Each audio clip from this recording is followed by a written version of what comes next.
All right, we have slaughtered a bunch of sacred cows here lately. Here is the most dangerous delusion of all. You are gorging on leadership lessons like a glutton at the buffet, getting fatter on frameworks while competition gets faster with actions.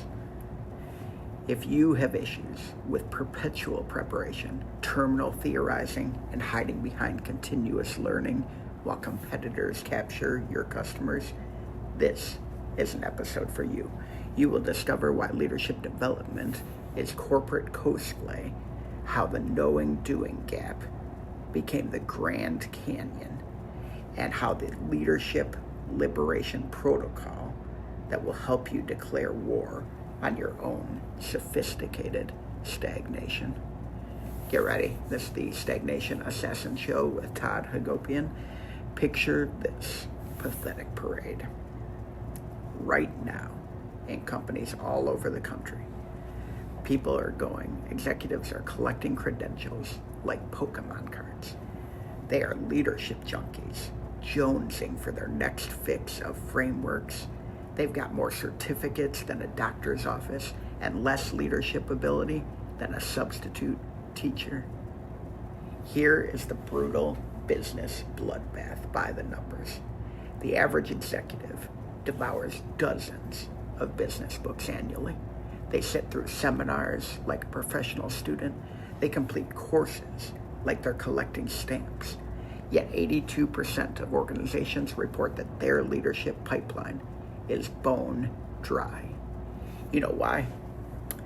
Because your leadership development is just procrastination in a three-piece suit.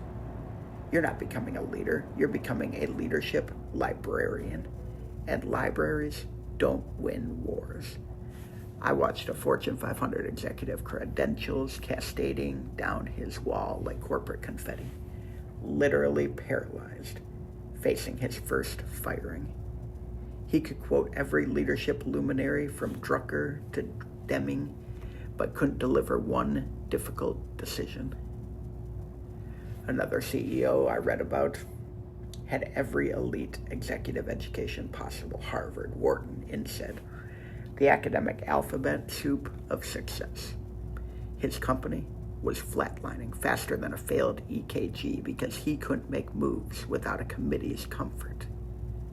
He was a master of management theory, but a coward in the cubicle. The sickening statistic that should shock you: companies blow $366 billion annually on leadership development, more than the GDP of Denmark. Yet leadership effectiveness hasn't budged since your parents' generation. That is not an investment. That is an indulgence. You are not developing leaders. You're developing leadership addicts who need another hit of Harvard to feel competent. And here's what makes my blood boil like battery acid. While you're sitting in another seminar learning about authentic leadership, actual leaders are out there authentically leading, making the hard choices, having harsh conversations, transforming companies through trial by fire, not death by PowerPoint. The leadership industrial complex has created this comfortable classroom where you can feel growth without risking failure. It's like learning to swim in a library. You understand the theory of buoyancy, but you'll still drown in the deep end. I've literally heard these excuses echo through executive suites that I've seen. I need to complete one more certificate. After this framework, I'll be ready. My leadership coach says I need more development. Guys, meanwhile, their competitors who maybe read one book a year and decide to dive into the deep end are doing the backstroke to the bank. Learn by doing. The knowing-doing gap isn't just wide, it's a Mariana Trench of management. You know, brutal honesty beats bureaucratic bullshit, but you still serve feedback sandwiches. You understand decision dictatorship drives results, but you still worship at the altar of alignment. You've read that imbalance creates innovation, but you still preach the gospel of work-life balance. Knowledge without action is not wisdom. It's just expensive ignorance. So, what is the solution? Stop studying leadership like it's the SATs. Start practicing it like your life depends on it. Here is your blueprint for leadership breakthrough. First, implement the next 24-hour nuclear option. Whatever leadership principle is gathering dust in your brain, detonate it in the real world within 24 hours. Not next quarter, not during your long-range plan, not after more preparation. Tomorrow. You claim to believe in brutal honesty? Tomorrow. Torch that toxic relationship with truth. No safety net, no script, just unfiltered facts that make people's ears burn. You understand decision dictatorship, which we've talked about in other episodes. Tomorrow, make 3 decisions that have been rotting on your desk like forgotten fruit.